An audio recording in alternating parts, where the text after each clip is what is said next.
जायचा. मग ऋषभदेवानं हेच केलं. त्यावेळेचा काळ होता का 50 वर्ष झालं का मनुष्य हा घरी राहत नव्हता, तुमच्यासारखं आमच्यासारखं. त्यावेळेचा कालखंड असा होता का 50 वर्ष ओलांडलं का वानप्रस्थाश्रमाला जायचं. कुठे जायचं? वानप्रस्थाश्रम. वानप्रस्थाश्रम एवढा कठीण आहे, याच्यासारखा कठीण आश्रम नाही कोणता. कसा कठीण आहे? वानप्रस्थाश्रमामध्ये ज्यावेळेस निघतो ना मनुष्य, त्यावेळेस बिना कपडे फक्त एक लंगोटी आणि उपरनं घेतलं का चालला, काही सोबत न्यायचं नसतं. उन्हा ताणामध्ये ताजी फळं खायची, शिळी खायची नाही. मिळालं तर खायचं, नाही तर उपाशी राहायचं. नाही मिळालं काही अन्न तर पाला पाचोळा खाऊन जगायचं. नदीवर आंघोळ उन्हाळ्यामध्ये हिवाळ्यामध्ये आंघोळ करायची असेल तर रात्रीच्या वेळेस नदीमध्ये जाऊन एवढं बुचकळून लागत राहते आणि फक्त डोकं वर राहते. आणि इथून हा पाण्यामध्ये थंडीच्या दिवसामध्ये जर थर पावसामध्ये पाऊस येत असेल, झाडाच्या शेंड्यावर बसून एवढे पाऊस आपल्याला आपल्या शरीरावर घ्यायला लागत असे. आणि त्यानंतर धूप या तिसऱ्या जो उन्हाळा आहे, उन्हाळ्यामध्ये भर 12 वाजता एवढी तपती ऊन आणि फकुट्यामध्ये जाऊन तिथं एक शांत उभं राहायचं. हे त्याचं कधीही तोंड घासायचं नाही. केस जेवढे वाढले तेवढे वाढले, नख पण काढायचे नाही. त्याला म्हणतात वानप्रस्थाश्रम. हे वानप्रस्थ हे मी लागत नाही. हे तुम्ही एकादश स्कंद नाथ महाराजांचा त्यामध्ये वर्णन आहे याचं सर्व. तर त्यामध्ये सांगितलेलं आहे, याचं वर्णन सांगितलेलं आहे. काय केलं पाहिजे? नदीमध्ये मनुष्यानं कधी तीर्थामध्ये गेलं तर आंघोळीला साबण आंघोळ करायची नाही. मग मूत्र नदीमध्ये गंगेमध्ये त्यागायचं नाही, नियम आहे. थुंकायचं पण नाही, गुळला सुद्धा करायचं नाही.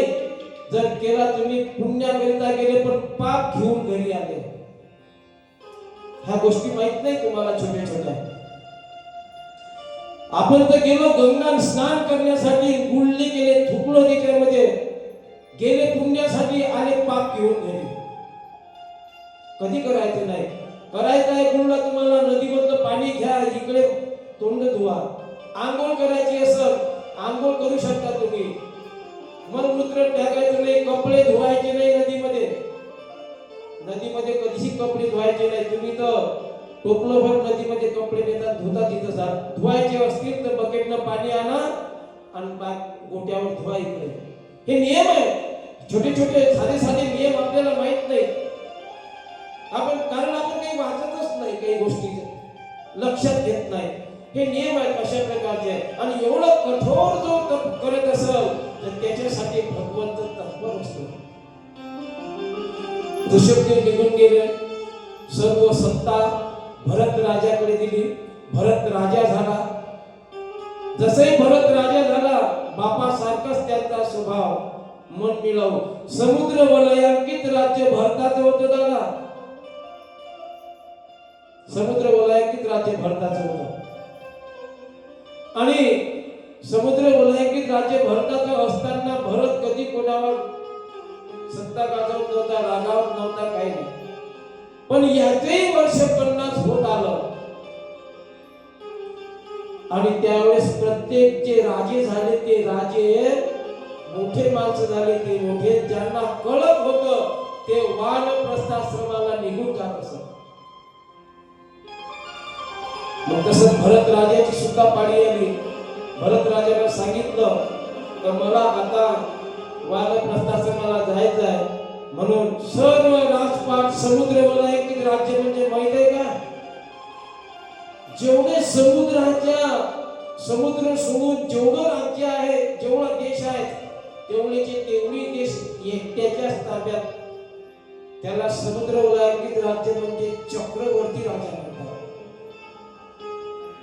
सर्व असा राजा त्याला राजपाट सोडावं, सैनिक नाही का, नोकर चाकर पत्नी आई वडील सर्व सोडून त्याग करायचा आणि वानप्रस्थाश्रमाने जायचा. एवढं धाडस त्यांचं असायचं.